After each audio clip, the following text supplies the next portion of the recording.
Welcome everyone. My name is Emad Alashi. I'll show you a link to all my profile later. So maybe this is fast enough for you, Barbara. All right. So just in case you're wondering about the background, this is Alley Cat game. This is the first game I played on a PC. This was in the late 80s. So I love this background. It works for me. All right. Now from the lovely and interesting talk about web performance to the boring console driven talk about Keda. So let's see what we're going to talk about. Like I said, this is just a quick way to share my profile with you. All right, so Kubernetes has been around for a while now, and a lot of people are talking about it, and it reached a stage where it's really mature and people are really using it in their production environments, and they're really hosting stuff on it. There is two things that when you think about scaling your workloads in Kubernetes, there's two things. There's the node scaling. You need a new machine to add to the cluster.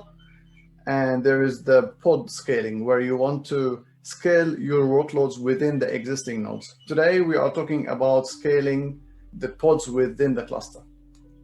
Because every cloud provider that have a Kubernetes offering, they have their own way how to scale for the nodes. So this is what we're talking about. Now, Keda. Before we talk about Keda, let's talk about how Kubernetes work with the pod Autoscaler within the cluster, the vanilla that comes with Kubernetes. In Kubernetes, the default way, let's imagine that we have a cluster and you are the captain down there, and you have a target that you want, like a workload that you want to scale. You create the target, and then you create something that's called a horizontal pod autoscaler. Now, before delving into this one, I went back and forth on how much deep I wanted to go into the internals of how this works, but Dev already knows this. I like to go one abstraction layer deeper in understanding. That's going to help us a lot. So bear with me if this is a little bit of details. So you have the target, and then you create something called the horizontal pod autoscaler. The horizontal pod autoscaler is an object or a resource type that is within Kubernetes. It's a native resource within Kubernetes. If you create it, you don't have to install anything in order for Kubernetes to understand it. The horizontal pod autoscaler is just a description about your desire for scaling your workload. So for example, you in our case, you say, I want to target my target. I want to scale that deployment. And I want it to be scaled based on CPU or memory.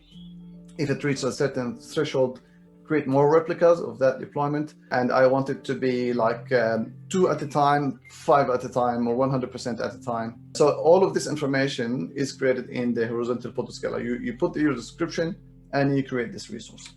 The Kubernetes controller will be listening to such objects. So once it sees that an object of HVA is created, it will pick it up, and I will say, all right, fair enough. You want to scale target, so I'll do that for you. I'll keep an eye on the CPU and memory. If it's more than the threshold, I'll do this for you. And it then will scale your workloads. So this is how Kubernetes work in a native way with the horizontal pod autoscaler. However, there are challenges with the current way of scaling with Kubernetes natively. The first one is the built-in metrics that you can scale your workloads upon is CPU and memory. This is what the horizontal pod autoscaler comes with. If you want to use any event that external to the cluster or even internal, and you want to scale your workloads based on this external event, you are in a limited situation where you have to create your own what is called a metric server.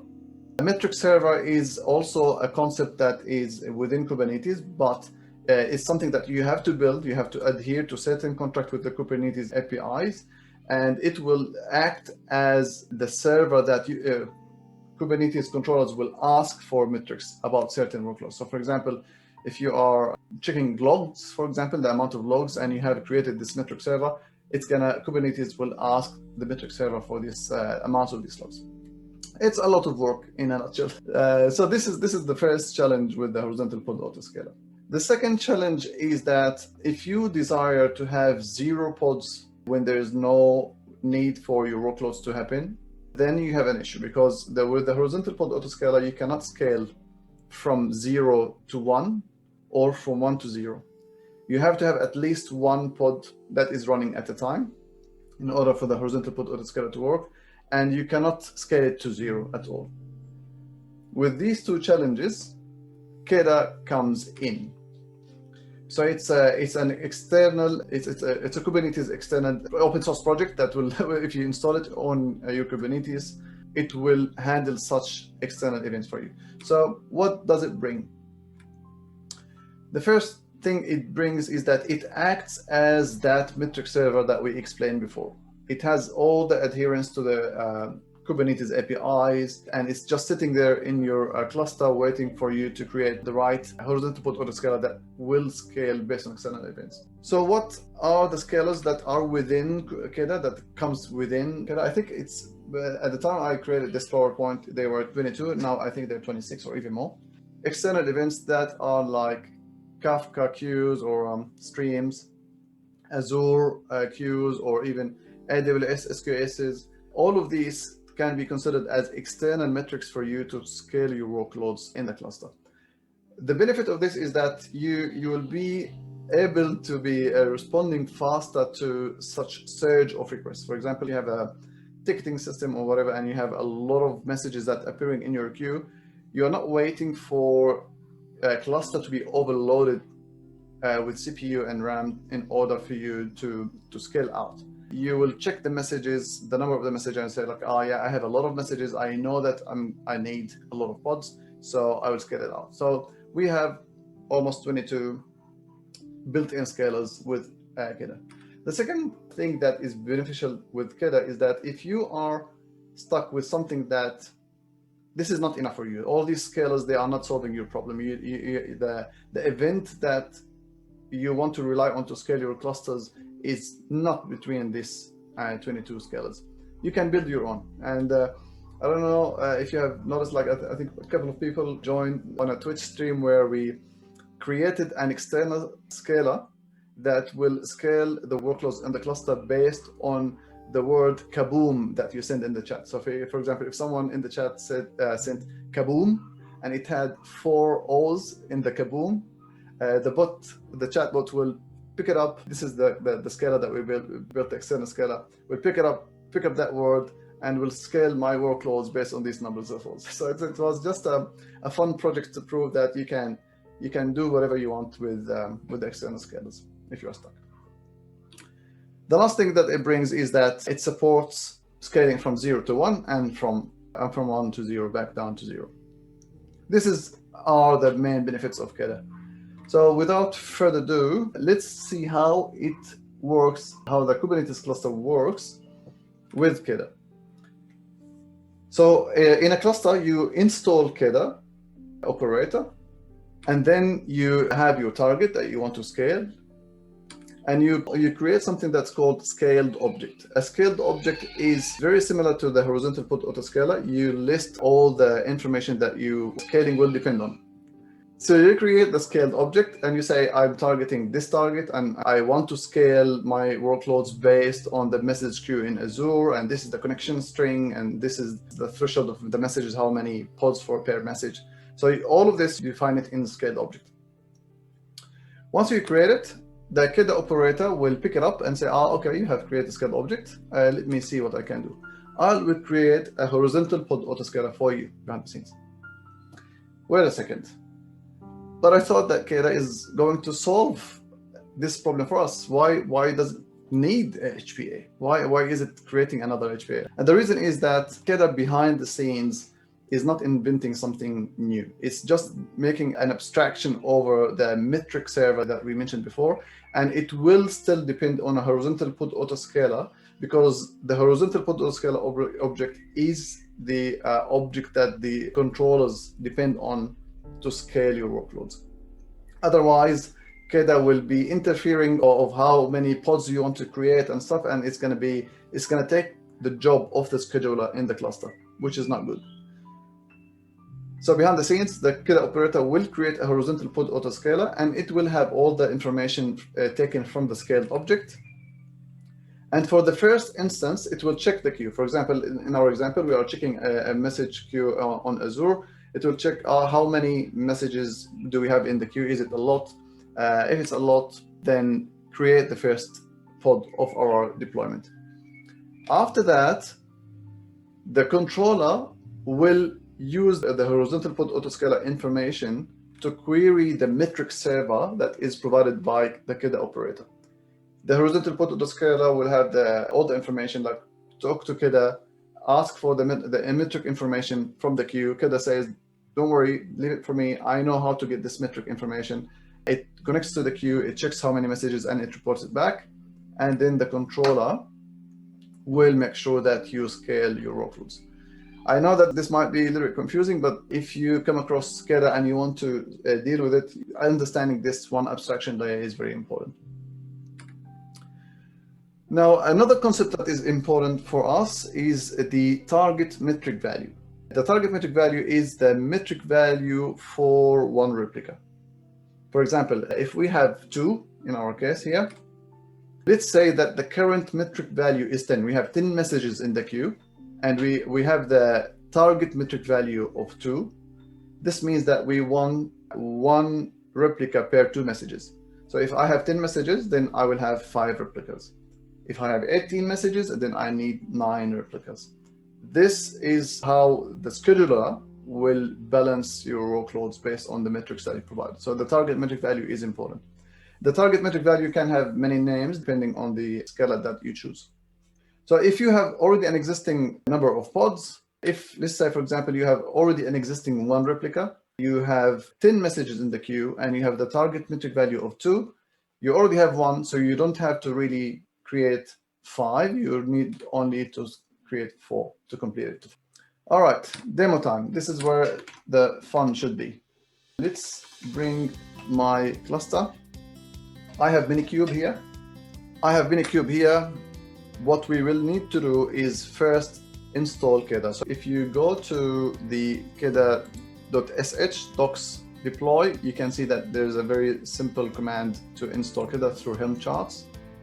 So I'm just going to copy that. But before that, I just need to make sure that I have the namespace. I already have created the namespace Keda before.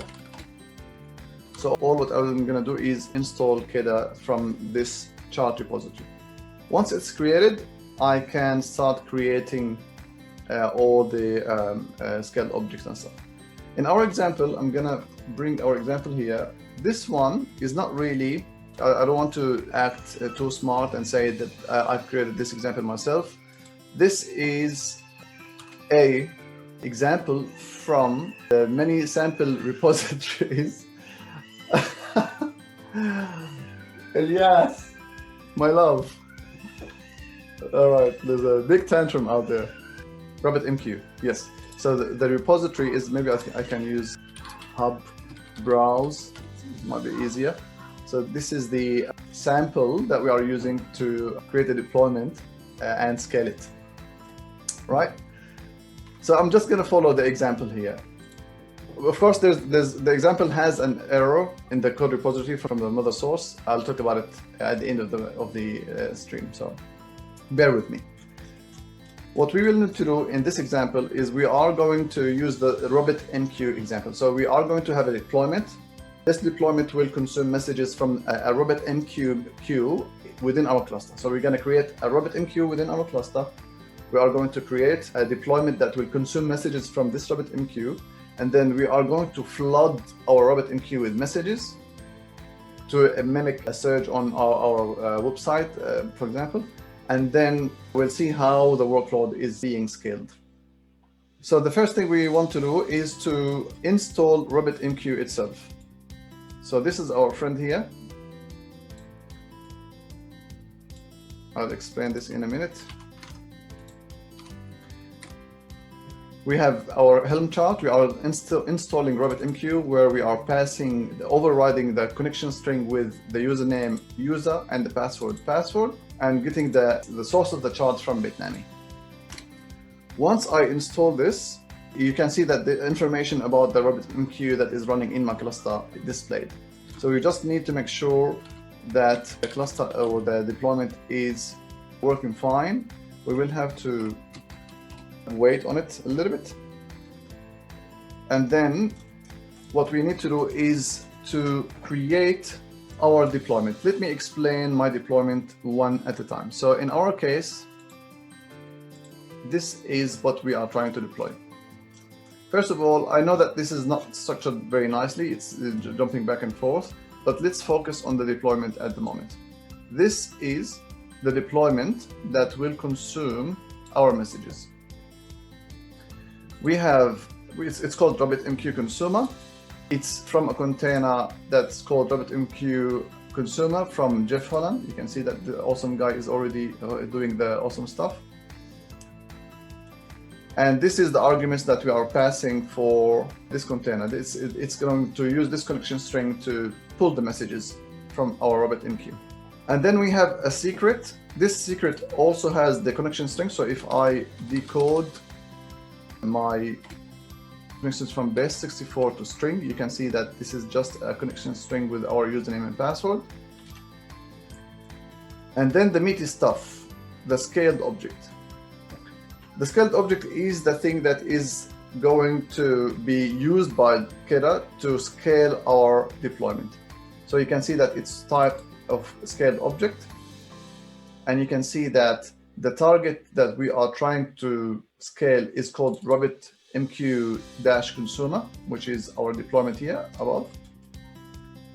The polling interval is 5 seconds. So every 5 seconds, our cluster will ping the metric server and say, give me the metric. How many messages do we have in the queue? How many messages do we have in the queue? How many messages do we have in the queue? The cooldown period is the length of period that we are going to wait before we scale down our workloads. And the maximum replica count is 30. We don't want to have more than 30 replica counts. Otherwise, we're gonna probably overload our cluster. So maximum 30 replicas of our deployment. This is it. Stop. Now, what are the triggers that we are going to use? How am I going to scale this deployment?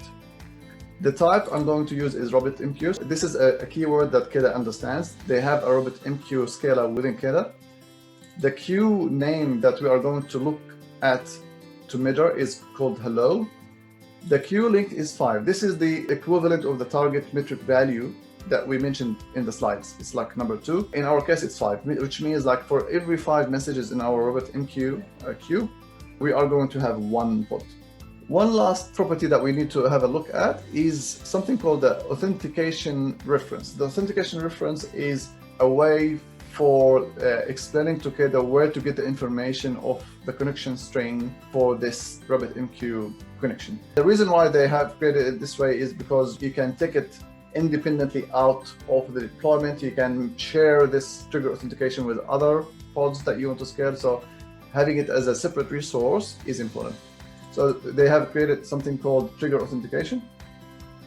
And it says, for example, in our case, it says the parameter that RabbitMQ scaler will depend on is called host. Get the value from a secret called RabbitMQ consumer secret and look for the key that's called RabbitMQ host within the secret. Again, there's a parameter for the RabbitMQ scaler within Keda. It's called host. We are getting the value from a secret called RabbitMQ consumer secret.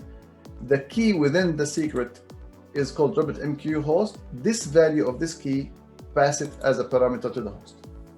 Very mouthful. However, this is how it is. So if we look at in our case, very nice. The RabbitMQ deployment is running nicely. So all what I'm going to do is apply the file that's called deploy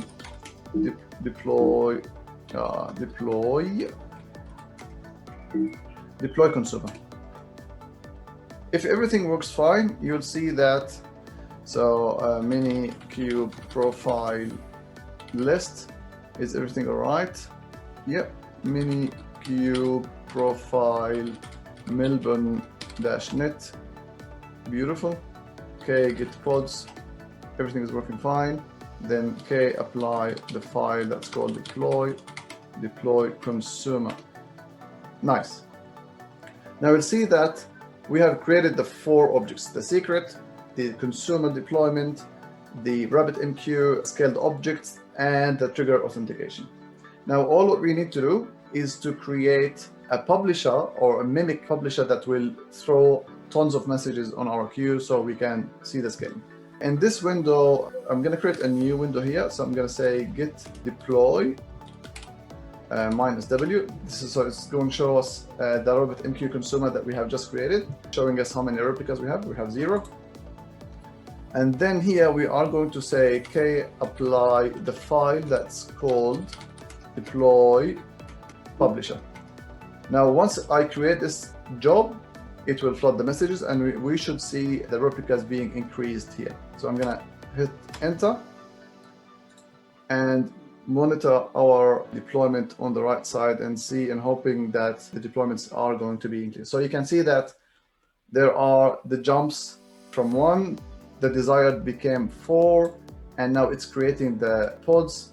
The desired is already behind, so it's going to say, okay, let's try 8, and it's going to increase the pods again, and it will check the metrics. After it reaches 8, it says, no, I need more, so it's going to try. It's going to keep increasing until it makes sure that we have reached the maximum replica count. Now, this increase of how many pods at a time, it's part of the horizontal pod autoscaler within Kubernetes. This is the default behavior. It's trying to replicate 100% of the replicas if it's not matching the desired replica. So if it needs more, it's not going to add 1 million instantly or the max replica 30 instantly. It will just say, okay, I'm just gonna double. I'm just gonna double and wait. Oh, you need more? Okay, I'm just gonna double and wait until it reaches the max. And you can see now that it has reached the max. Notice that once the messages has been all consumed by our consumer, we have 0 messages now. Once we have 0 messages, we scale down to 0. Lovely. Cool. So this is our demo for the Minikube. However, if we go back to the presentation, you can see that in our case, we had a flood of messages, and then we had Keda within our cluster. So it figured out that we need to increase the pods. So it increased them and distributed them across all the nodes.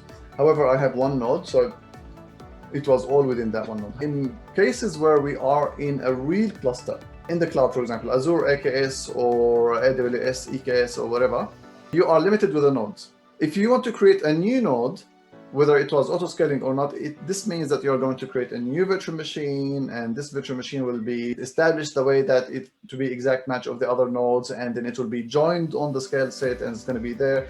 But it's going to take some time. So this is where a concept that is created by Microsoft and was given to the open source project is called the virtual kubelet. The virtual kubelet says, all right, if you install me on your cluster, I'll act as a virtual node. So if you let me, or if you schedule nodes, or sorry, if you schedule deployments on me as a node, I'll make sure that I will run them somewhere. You don't really care where I'm going to run them. I'll do that for you. You're just gonna assume that I'm just another node. I'm the 4th node in your cluster. In reality, in behind the scenes, in our example in Azure AKS, it will use the Azure Container Instances service from Azure. So it just creates a massive amount of containers on that service, and you don't have to worry about it. It's all happening behind the scenes for you. This will give you virtually a better scaling options for bursts that you cannot control. Like you create your cluster in a way, it serves your normal day-to-day behavior, but then if you know that there's something that's going to happen magically for some reason, someone like Scott Hansen tweeted something about your service, and then a lot of people coming, then you'll be able to scale to this virtual node. So let's see if I can make a demo with this one. Usually anything that is dealing with the cloud can fail. So I'm going to just Azure AKS get credentials. The group is Melbourne.net, I think, and the name is my AKS cluster, according to my bad memory. If everything is all right, it's going to ask me to replace it because I've already done this before, and now I'm within the cluster. Let me make sure that I have created Keda before. So I'm going to say get deploy minus name for the namespace Keda. And yep, we have deployed Keda before. Lovely. Now let's do exactly the same demo, but with one change. I'm going to check out a branch that I've done before. It's called the virtual kubelet. If we go back to our deployment here, the only difference that I've added is this. This part of our deployment says, for this deployment, I'd rather if you use the virtual kubelet node to schedule these pods on. Don't use the nodes that are existing in the Kubernetes cluster, use the virtual nodes, which is eventually going to be the Azure Container Instances. So once we have this change, let's try to deploy this. So I'm going to say, I'm going to check if we have RabbitMQ. We don't have it. So I'm going to go back to the README again and install the RabbitMQ. All right, demos. So we create the RabbitMQ in our cluster. And then we wait a second, we say get pods and make sure that the queue is running so we can throw the messages on. Cool, now that it's running, and then I'm going to stop this and then also run the deployment again. So -5 deploy the consumer. Now that it's created, let's create the publisher by the file that's called deploy publisher. Now that we have created the job, you can see that in here you can see that we are having a lot of pods that are being created. The thing that I want to show you though, that is the most important one, that if I expand this console window and I say get pods, but this time I'm going to say the output should be wide and W for watch to see what's happening, you'll see that the node that we are scheduling these pods on is actually the virtual node ACI Linux.